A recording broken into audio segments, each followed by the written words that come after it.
21st Century Entrepreneurship with Martin Piskarik.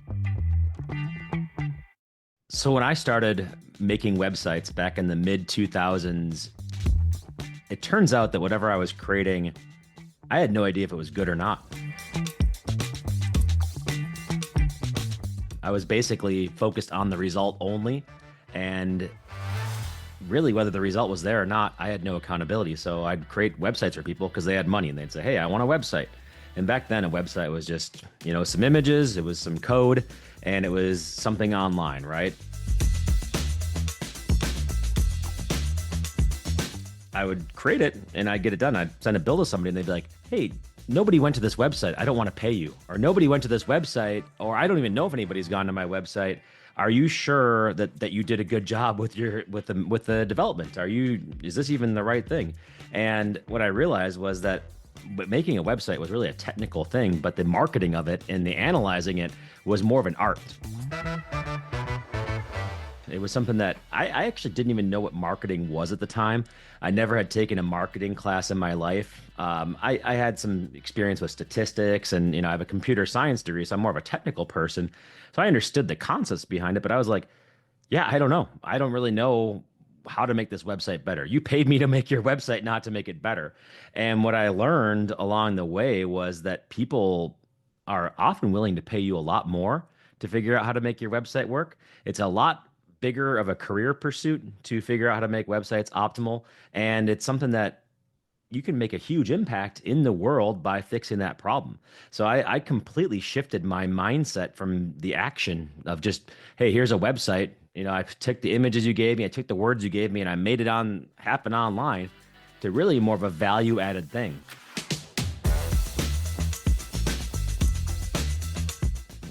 Really a value added to the point where I'm helping billion-dollar companies with their websites. I'm running their ads. I'm telling them how many clicks they got from Google. I'm telling them how to install the software from Google that will measure everything that's happening. Basically bringing color to the journey versus focusing only on the destination. Because that's how I started, and that's how a lot of people start. It's like, hey, I need a website, or hey, I need marketing. I need these things, right? That's the result that somebody wants.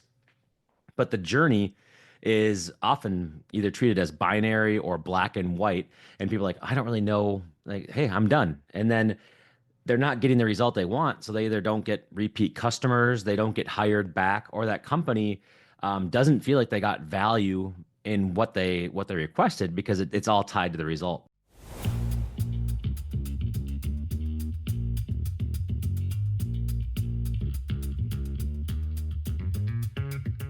And so for me, the biggest breakthrough in the whole career journey, and why I got into education, why I had a 5X Inc. 5000 award-winning marketing agency, was simply that, was helping people figure out what happens in between. From when you want to commission a website, or you want to have a mobile app, or you have this activity, you have this thing. How do you make that so that it's the best it can be? Not just best it can be from a aesthetic perspective, like whether it looks good or not. It's almost impossible to prove that out, whether something looks good. You have an opinion, I have an opinion as to whether it looks good or not. But for me, the numbers didn't lie. So I could actually tell you with numbers that this is performing well. This page did better than that page. This website is making you money. Search engines are finding your website and they're ranking it well. Like all these different. So ultimately, I created an entire career, before it was even a career option, around figuring out what's happening in the middle, what's happening in the middle of the entire process. And right now, I call that measurement, right? Like I have a website, measureyou.com. We have an extensive community. I've taught over 10,000 people how to use the tools that Google uses for measurement, like Google Analytics or Tag Manager. I've taught Google Ads, Meta Ads. I've taught the whole thing, the whole measurable marketing world. And it really all just comes down to getting the data you need in order to make sense of these things you've invested in, so you can continue to invest in it. That's sort of the overarching reason why this is important, how I got into it, and why I'm still 20 years into this thing, still passionate about it, because there's different problems now than there was 20 years ago, but they're ultimately challenges that we all need to face. And the only way you can really look a challenge in the face and succeed is with some kind of edge. And that edge in most cases is measurement and data.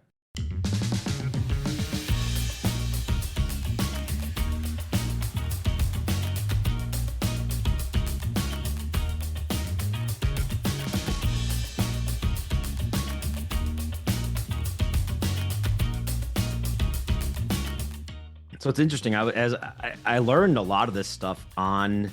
I started out with really small clients, like a local law firm, in Tampa, Florida, or a restaurant in Minneapolis, Minnesota, and believe it or not, every website I worked on, every person I worked with had very similar problems. The window person who sold windows on your house down the road, who was on the radio, and the siding person who put the siding on your house, who was on who was on TV. They all had pretty similar things, which was they just needed to know where to put their money into. How would they get the result they're looking for with advertising, with the different channels that are out there? They were looking for a consultant. They were looking for somebody who could help them get at the answers. And that was the only thing that was the only thing I had, is that I can solve problems and help you all figure these things out. And so at first it was like solving local business problems. Then eventually I started getting more confidence in it because the problems ended up getting solved. The solution was out there. And it's like, okay, well, what bigger challenges can we do? What can we do? And somehow I stumbled upon doing this for even bigger companies. I was in a room with the largest food company in the world, Nestle, and I was on their baby product, and I was in the room and I was like, hey, you guys are not doing very well with search. You're not doing well with paid ads. I can't even see your brand. You don't even exist online. And there's all these other things that you're not doing very well. And I was like, I think I can help you solve that. And believe it or not, they took into it and said, okay, yeah, help me solve that. And we did. We basically said, okay, and when I say helping solve that, it all comes down to, usually you got to get the lay of the land. You got to get some kind of baseline as to what they're doing. So I was, using data and using measurement. I was asking, how much money do you spend on advertising right now? How much money do you spend on search engine optimization? And the numbers don't really matter so much, as they'd say, yeah, we're spending, let's just say they're spending $1 million a month on this thing. And I'd say, well, for that $1 million, you're getting 20 leads. Do you think that's a good use of your money, right? You're getting this number of impressions. And then believe it or not, I would say, and I would compare this to another type of company. Like, hey, I'm working with a local company. I know it's not apples to apples comparison, but I'm working with a local company and they're getting leads at $3 a lead. I think that's what you should be targeting. Why don't you get $3 leads instead of, $50,000 leads? Because a lot of these companies were actually spending that much money to get a lead because they just didn't know. They didn't know what they could get. And they'd be like, that sounds really good. And so what I call it an audit, or like a lot of people call it an audit, but basically just taking what somebody's doing right now and saying, is this normal? Is this something that is good? Is this the best way you can do? And it turns out for most companies, there is a better way to go. Whether you have somebody managing it for you, whether you've been doing it for a long time, there's always room for improvement. And that's what optimization is finding those reasons to improve something, the ways to improve something, and then helping people make that happen, right? Helping people make that happen faster. And so that's really a big part of how this journey came around.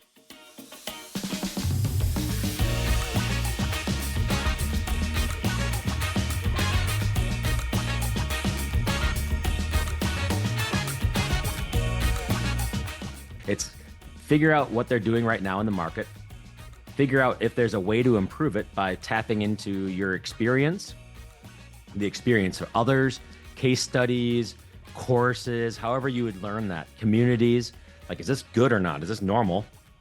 And then start to figure out, okay, well, how could I make this thing better? By leveraging, by having access to the data, whether you even have access to somebody's private data or even using publicly available information or semi-public, like using software that benchmarks other sites. Is this normal or not? Then once you figure that out, you come up with a plan as to say, here's how we're going to get this thing moving forward. Here's how we're going to improve upon this thing. We need, there's the low-hanging fruit that we can fix right away. Like these 3 things, they're immediately things that we can fix. And that's like, I could charge you for that, but you should just fix this stuff, whether you work with me or not. So you're getting trust, you're lowering their risk and you're giving them trust as to why that person should work with you. And this works if you're a consultant like I have been, or an employee, or you're doing it for your own company, right? I do it for my own company now. I don't even do it for other people as much, but the same thing is there. It's like, hey, here's some low-hanging fruit that you can do. Now, the funny thing is in the marketing and the optimization world, it's almost always a stream of low-hanging fruit. And that low-hanging fruit will be, you can pick the low-hanging fruit for a long time. You can be very well fed and you can get a lot of really good results just by continuing to do that, just trying to find the obvious answer. And so that's really what a lot of the stuff is. Find the obvious answer as to where something can be improved, help implement that improvement, whether you do all the work yourself or you have a team to do it with you. Either way, it's all good. And then just continue to iterate where trust gets built, relationships get built, and ultimately you're getting that result. And that result ends up speaking for itself. It's how you parlay that into getting bigger responsibilities, to more clients, to building a business for yourself, or getting promoted in your career. Like that's ultimately how that works.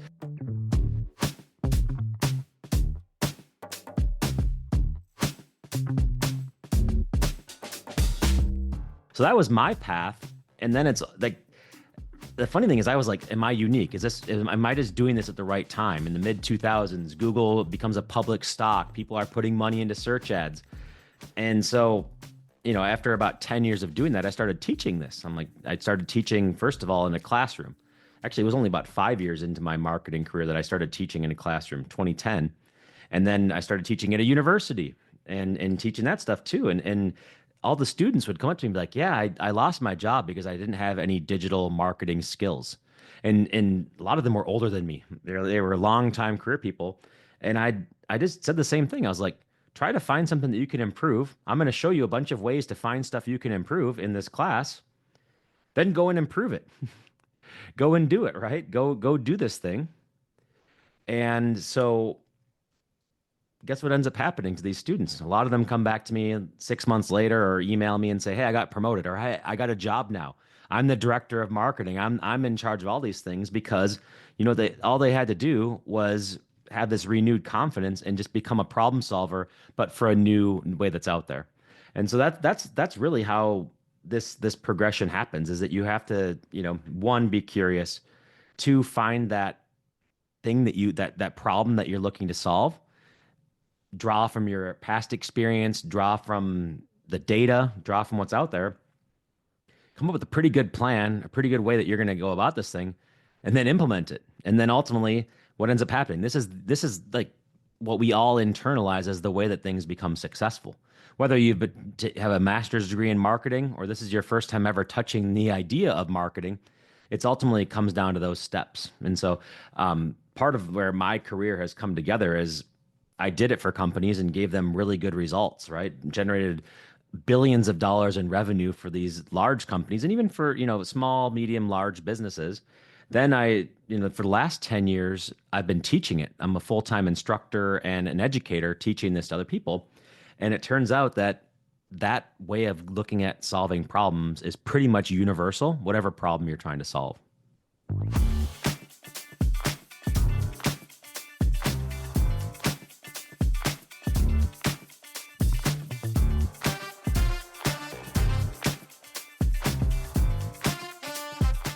Optimizing marketing is easy.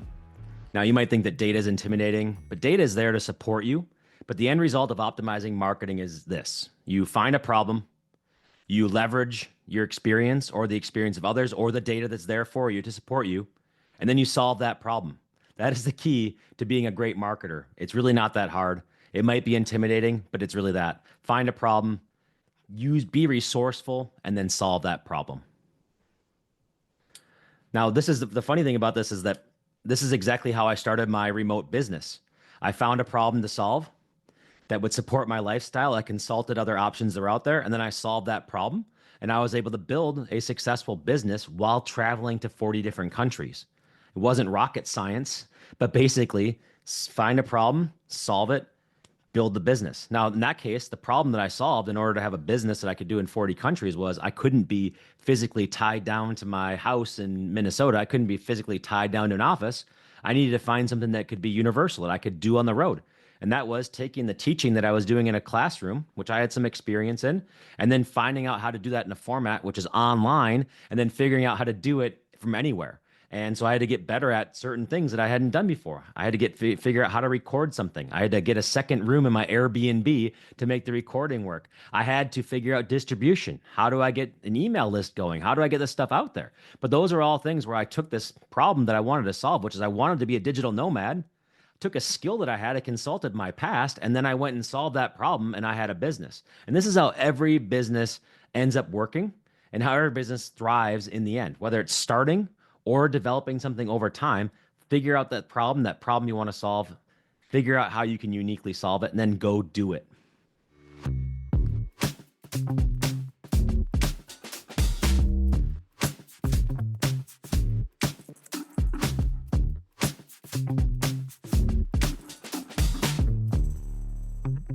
So say that you want to do lifestyle design and you want to figure out that career path for you that you want to go on. Measure You, the example with what we have at Measure You, if you like what I'm saying here, here's a concrete path you can do. You can go sign up for our free community at measureyou.com, become a free member, and then you check out all the things we have. You can see the discussions that are going on, very active discussions. You can watch our free workshops. You can go to the 40 plus tools we have that are available for you for free.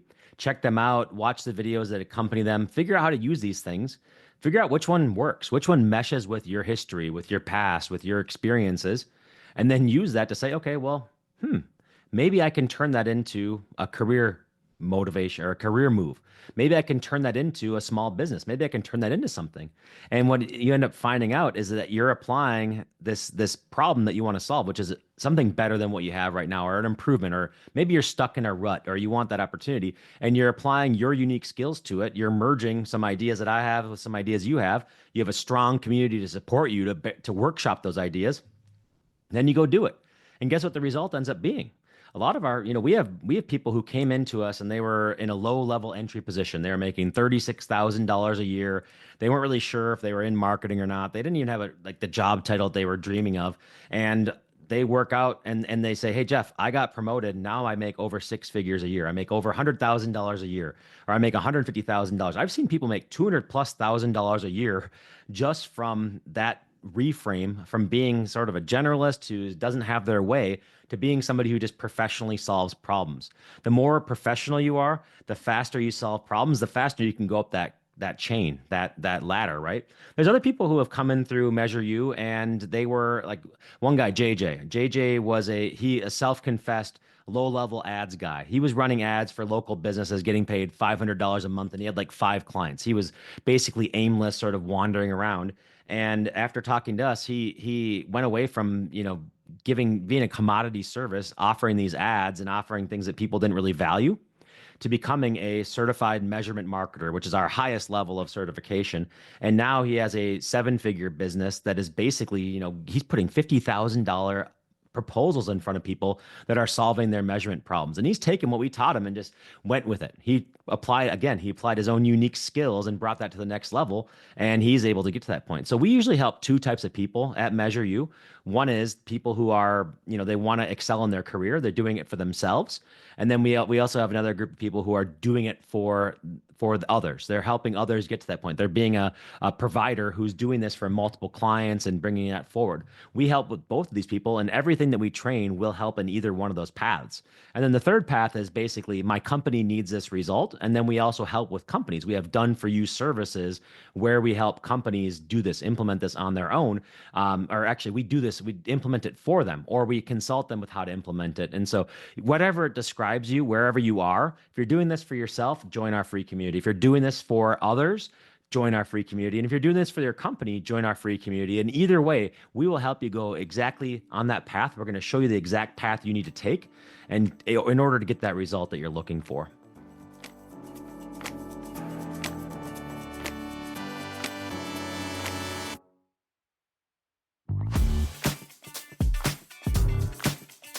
And think about it this way. Even if you think that AI is going to replace the job in 2 years, here's what AI is not going to replace. AI can help you identify the problem. It's pretty good at that already. It knows what the problems are. AI doesn't know how to apply your unique skills and the unique skills that are out there in order to make a solution. And it's not really good at delivering that solution over and over again. And so that's where you are going to be. And that's what makes you unique. Now, the cool thing is, and this is what we teach at Measure You. This is what we teach in our workshops. We teach it all over the place. And that is, we think that the future is going to be AI enhanced, not AI replaced in a lot of different areas. And so what's going to happen is you're going to be using AI in your role. AI may or may, it's not going to replace you, but you're going to be replaced if you can't leverage it. Because what it's going to happen for companies is they're not going to just let go of everybody. They're only going to gravitate towards and hire the people who are 10 to 100x more productive. And the only way that you'll ever be 10 to 100x more productive than you are right now is by leveraging AI. So that is the future of AI in the workplace. It'll only replace the people who are replaceable because they're not leveling up and they're not learning these things. But if you can learn this and you can be a 10x more productive employee, how could you ever be let go? How could they ever not need you, right? Exactly. They're going to need you because you are that productive, and they're going to be experiencing higher profits, higher revenue, all these different things that are out there because of that. And so it's not going to be you that's replaced. You're going to be the one that gets promoted and goes through things because you are a profit center for that business. But if you're not using it, you will be an expense. And expenses are generally the first thing to go if things are not going well. And sometimes even when things are going well, an expense is an expense, and it's treated that way.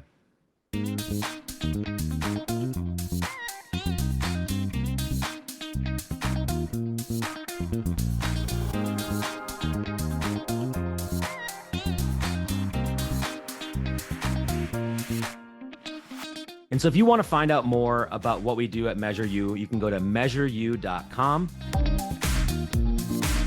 You can sign up for our free community.